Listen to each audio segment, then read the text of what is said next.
శనివారం నమ్మండి, మీ జీవితం బాగా ఉంటుంది. ముందుగా మొట్టమొదటిది ఇది వచ్చేసి ఎడిటర్స్, ఇది అన్ని రాసులకి సేమ్ అండి, ఇది మారదు. తర్వాత ప్రతి రాశికి ఇక్కడి నుంచి యాడ్ చేసుకోవాలి.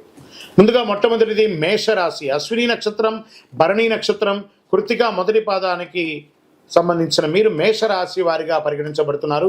ఈ సంవత్సరం మీకు శుభాశుభ ఫలితాలు ఎలా ఉన్నాయంటే, ఈ సంవత్సరం ప్రారంభం మరియు కార్తీక మార్గశిరముల యందు ఏకాదశ శని ఒకటచే సర్వము అనుకూలంగా ఉంటుంది. కానీ చైత్ర బహుళం నుండి మిగిలిన సమయంలో ద్వాదశ శని, ఏళ్నాటి శని ప్రారంభం కావున జాగ్రత్త అవసరము.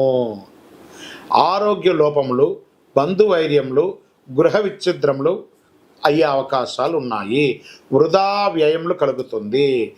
వ్యవసాయంలో చిన్న చిన్న నష్టాలు కలిగే అవకాశాలు ఉన్నాయి. మానసిక అశాంతి ఎక్కువగా ఉంటుంది. అనవసరపు వాదనలు ఎక్కువ చేసే అవకాశాలు బాగా కనబడుతున్నాయి.